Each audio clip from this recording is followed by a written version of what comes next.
essa aventura de escrever um livro? Um livro não, mas neste caso, como é que começou a aventura de escrever este primeiro volume que é dedicado às carruagens, ao Parque de Carruagens do Sul e Sueste? E também já agora dar um pouco, ou pelo menos se puder explicar porque é que se começa pelo Sul e Sueste. Bom, começo pela segunda pergunta. Porquê é que começo pelo Sul e Sueste? É simples, porque sou preguiçoso e comecei por onde tinha mais documentação. Durante muito tempo fui recolhendo toda a documentação que podia encontrar. Aliás, voltando um bocado para trás, isto é assim, quando eu era miúdo, porque eu gosto de comboios desde miúdo, não é de agora, quando eu era miúdo, não havia praticamente nada publicado ou em português sobre comboios. Havia 1 ou 2 livros e havia o boletim da CP. E para os que tinham acesso a isso e que tinham tempo para ir a bibliotecas, que não era propriamente o caso de um estudante, havia a Gazeta dos Caminhos de Ferro para as coisas mais antigas. Mas um miúdo da minha idade, o que fazia, se gostava de comboios, era ir para as estações e começar a tomar apontamentos. No, máquina fotográfica nem pensar, porque era muito caro. E então ia para as estações e começava a tirar apontamentos. Ora, cá está uma carruagem, de distância entre eixos, comprimento, tara, fabricante, ano, e pronto. E esses caderninhos foram aquilo que me deu a ginástica, digamos assim, para começar a distinguir os materiais. À primeira vista havia uma carruagem, olha, esta é uma Lincoln, olha, esta é uma... Pronto, isso, a partir de certa altura, começou a haver muito mais documentação disponível, nomeadamente através da criação da APAC, começo a encontrar-me com outras pessoas em Portugal. Eu pensava que era o único, enfim, maluquinho dos comboios que havia em Portugal. Conhecia franceses, conhecia 2 ou 3 espanhóis, mas não havia mais ninguém em Portugal que gostasse, até que começa a APAC, e foi para mim uma grande surpresa. Com a APAC há também um certo acesso aos arquivos da CP, e a partir daí comecei a guardar toda a documentação já de uma forma mais organizada, e a partir de certa altura comecei a ter tanta coisa que deixei de colecionar tudo. Passei a colecionar apenas o que mais me interessava. Primeiro especializei em caminho de ferro português, depois dentro do caminho de ferro português, máquinas a vapor e carruagens, e depois carruagens. E porquê as carruagens? Isso é uma história mais engraçada. Quer dizer, a paixão para as carruagens vem das primeiras viagens que eu fazia com 5 e 6 anos para a Beira Alta. Aquilo, ir apanhar o comboio. Eu terei saído ainda do Rossio para Pampilhosa e para Coimbra, mas já não me lembro disso. Lembro-me de ir apanhar o comboio a Santa Apolónia, e aquilo era uma guerra para apanhar o lugar sentado. O meu pai ia para a Ponta do Cais. Esta aventura toda é que cria o gosto pelos comboios. Enfim, para a minha mãe isto era um horror, viajar aquilo no meio daquelas carruagens todas sujas, cheias de gente e não sei o que. Para a minha mãe era um horror, mas para mim era um encanto.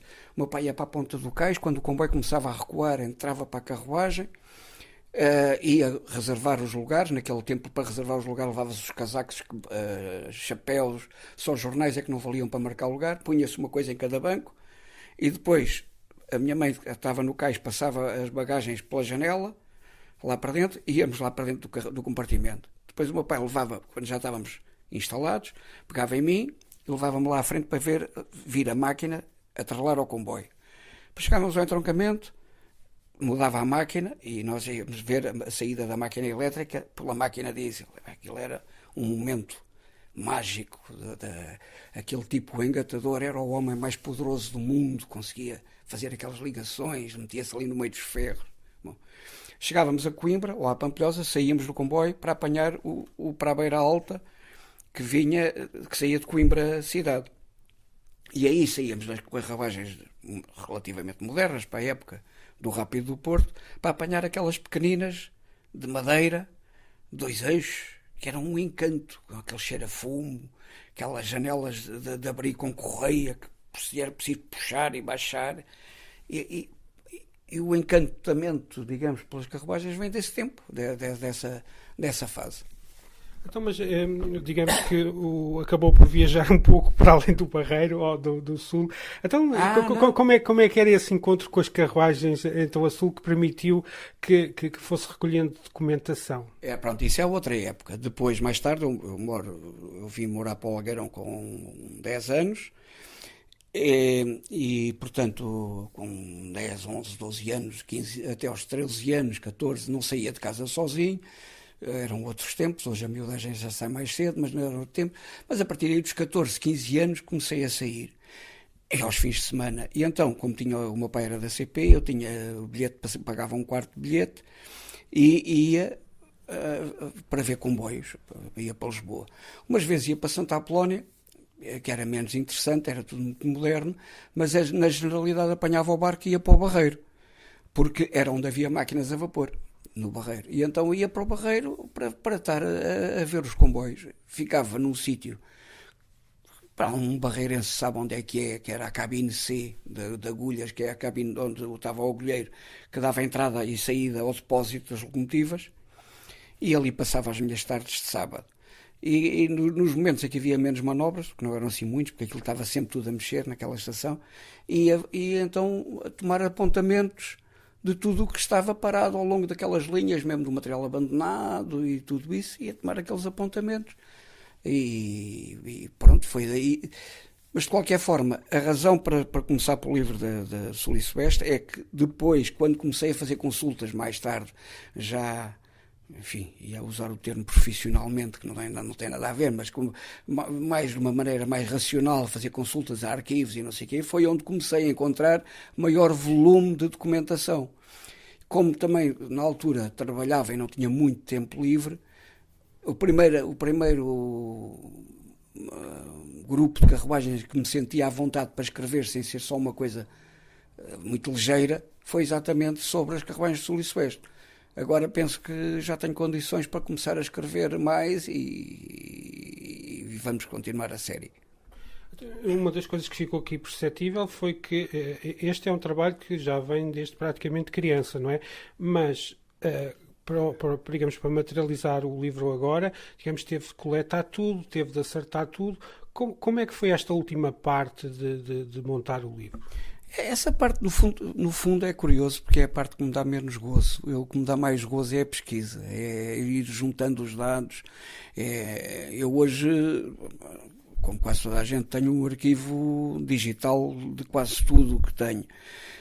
Se eu tivesse o arquivo em papel, não me cabia cá em casa. A quantidade de papelada que eu já consultei não cabia cá em casa. O que eu faço é ir aos arquivos, fotografar ou fotocopiar o que me interessa. De qualquer maneira, mesmo quando é fotocopiado, depois em casa digitalizo e ponho tudo arquivadinho em cada gaveta, chamemos-lhe assim, gaveta da série das carruagens, Gorlitz, série das carruagens, e vou lá pondo tudo, desde fotografias, desenhos, recortes de jornal, decisões do Conselho de Administração, tudo o que encontro fica dentro daquela gavetinha. Quando preciso de escrever, é ir às várias gavetas, ler aquilo tudo, o que lá está tudo, e organizar e escrever. Mas, honestamente, é o que me dá menos gozo. Sou um bocado preguiçoso para escrever. Então, como é que depois acabou por ficar estruturado o livro com toda essa informação? Ou seja, o que é que lhe deu uma linearidade? Bem, no Parque do Sul e Sueste há 5 grandes grupos de carruagens. Há as carruagens das duas companhias originais, a Companhia dos Brasileiros e a Companhia dos Ingleses. Os nomes oficiais das companhias não são estes, mas isto era o nome porque eram conhecidos. Que há muito pouca documentação sobre isso e material que eu nunca vi fisicamente, material que já tinha desaparecido quando eu me comecei a interessar por isto. Aliás, mesmo que tivesse começado 20 anos mais cedo, estou convencido que já não o tinha encontrado. Depois há o material da primeira, quando o Estado toma conta da exploração, porque senão aquilo ia à falência, o Estado resgata a concessão e começa a explorar e compra um parque de material mais ou menos sistematizado, com tantas carruagens de primeira, tantas de segunda, tantas de terceira, e esse já está bastante bem documentado. Há não só desenhos, como há bastante de literatura escrita e há até fotografias. O que este livro tem em relação ao que eu já publiquei no Bastão Piloto é que tem montes de fotografias. No Bastão Piloto havia só desenhos. Depois segue-se uma quantidade de carruagens que já foram compradas para a administração dos caminhos de ferro do Estado e que eram iguais para o Sul e Sueste e para o Minho e Douro, porque o Estado explorava as duas redes. Simplesmente as do Sul e Sueste são feitas nas oficinas do Barreiro e as do Minho e Douro são compradas na Alemanha. E há uma diferença, apesar do desenho geral das carruagens ser o mesmo, há uma diferença sensível nos acabamentos que tornam as do Sul e Sueste facilmente identificáveis e francamente muito mais bonitas. A seguir vêm as Gorlitz, que é um quarto grupo de carruagens que vêm como reparações de guerra dos alemães no fim da Primeira Guerra Mundial, que são umas carruagens metálicas, muitíssimo boas, muitíssimo desconfortáveis, mas enfim, mas isso elas todas eram até aí, e que chegaram até aos nossos dias, carruagens em que ainda viajei bastante. Aliás, se num comboio só houvesse uma das antigas e o resto fosse tudo moderno, eu escolhia a antiga para viajar, como é evidente. E a seguir há um grupo muito mais heterogéneo, que é o das carruagens de Bogis, que eram apenas 20, mas esse grupo ocupa pelo menos uma terça parte do livro, porque 20 carruagens, não há uma que tivesse começado a carreira de uma maneira e terminado da mesma. Todas foram modificadas, transformadas, completamente reformadas, e uma delas chegou praticamente ao século XXI ainda em serviço, como carruagem do comboio da deservagem. Isso acaba por dar, acho, uma questão que é como é que documenta uma carruagem no livro? Pois, eu procurei, sempre que tenho todos os elementos, há carruagens para que não há todos os elementos, não é? Mas sempre que há todos os elementos, ou seja, desenho e fotografias, pois vai o desenho e as fotografias, além de uma descrição. A grande dificuldade com muitas das coisas é que há muito documento que desapareceu. Eu também, é evidente que não consegui consultar tudo o que existe, mas há, principalmente nas carruagens destas de Bogis, desapareceram imensos desenhos e há muito poucas fotografias, e desapareceram imensos desenhos e imensas outras referências. Porquê? Porque como foram transformadas, muitos dos desenhos do estado original delas desapareceram. Ou pelo menos do estado original existem, porque havia os cadernos de encargo para a compra, dos estados intermédios desapareceram. E essa parte aí teve que se fazer uma pesquisa por aquilo que os ingleses chamam informed guess, ou seja, palpite, não é um palpite, uma opinião, ou como é dizer, eu vou usar de novo palpite, mas um palpite informado, não é propriamente dizer ao calhas, olha, devia ser assim, não, devia ser assim por isto, por aquilo e por aquilo outro.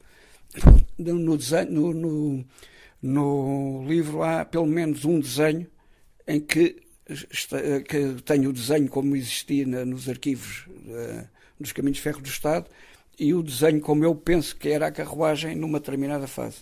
Podemos dizer que tem várias dimensões, não é? Pode ter uma dimensão de história, pode ter uma dimensão passo o pleonasmo das dimensões, do tipo de utilização que teve, mais ou menos dos percursos que andou a fazer. Uhum. Sim, tudo isso, exatamente. E eu procurei escrever de uma maneira, enfim, cada um escreve da maneira que sabe e que pode, não é? Mas eu procurei escrever de uma maneira que não fosse demasiado fazer listagens de características e isso. Procurei, enfim, não fazer um romance, mas fazer uma leitura que se consiga ler mais de 3 páginas sem adormecer. O livro Carruagens do Sul e Sueste comporta 61 desenhos, 70 fotografias, 15 quadros. Como é que foi compilar este acervo documental? Pois, no fundo, o acervo documental é o que dá origem ao texto, não é? Mas o compilar isso foi, 45 anos de pesquisa. Foram desenhos que...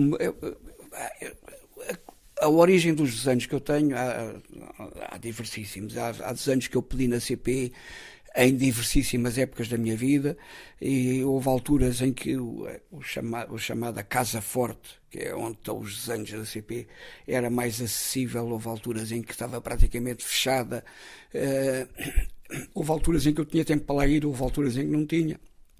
Há desenhos que eu fui lá buscar e que me foram entregues nessas condições. Há desenhos que me foram enviados por amigos, há fotografias de pessoas que sabem que eu gosto de comboios e que mandam assim um fotografia: olha, encontrei isto, vê lá se te interessa. E a pessoa olha para aquilo e diz: ei, com caraças, esta é do que ele é e tal. E depois há aquelas fotografias que vêm, e quando a gente já tem uma ideia metida na cabeça que isto vai ser, isto foi assim ou foi assado, e aquela fotografia vem-nos desmentir e vem-nos mostrar que epá, onde é que eu vou encaixar esta? Tenho que ir à procura de tudo para trás, porque se ela está aqui fotografada, existiu, e portanto tenho que ir descobrir o que é que isto foi. Os quadros são quadros de resumo, feitos com base nos cadastros das várias épocas e das informações que se foram recolhendo. São resumos para facilitar a leitura. Desse caminho, há alguma dessas peças do acervo que tenha uma história especial, ou algum momento que ainda que se relembra, que sintetiza um pouco do que é que foi o gosto de andar a recolher material para depois dar luz a este livro? Há dois ou três casos. Agora, já quando o livro já estava praticamente pronto e já estava mesmo em paginação, um amigo, enfim, depois no livro digo o nome dele, aparece-me com uma fotografia que me deixou de boca aberta. A fotografia vinha, por um lado, felizmente, comprovar coisas que eu tinha posto como hipóteses plausíveis, era esta a palavra que eu queria dizer ainda há bocado e que me falhou, como hipóteses plausíveis, mas que não tinha nada a comprovar, e essa fotografia veio mostrar isso. E por outro lado, veio-me criar mais uma série de dúvidas que me fez atrasar a publicação do livro mais 2 meses. Carruagens do Sul e Sueste é o primeiro livro de uma sequência. Sim. Essa sequência já está planificada? Já há um calendário de publicação? Calendário não. Qual vai ser a ordem, ou se isso já se pode saber? Sim. Calendário não há. Há uma ordem. O próximo livro vai ser Carruagens da Beira Alta. Primeiro porque é a minha paixão, no fundo, é Carruagens da Beira Alta, que foram, para já eram as mais bonitas cá do país, e depois eram as em que eu viajei e que me encantavam. Tenho finalmente documentação suficiente para escrever. Eu queria ter começado para as da Beira Alta, mas quando comecei não tinha suficiente documentação. Neste momento já tenho documentação para fazer um livro. Temo que não seja tão detalhado como este do Sul e Sueste, mas de qualquer maneira ainda tenho umas pesquisas para fazer nos arquivos da CP que espero que me levem a qualquer coisa de interessante. A seguir será a Companhia Real CP, desde os princípios da Companhia Real até 1947, quando é criada a nova CP, e então a CP atual, que vai absorver todas as companhias. A seguir será o do Minho e Douro, e finalmente as carruagens modernas, todas desde 47 em diante.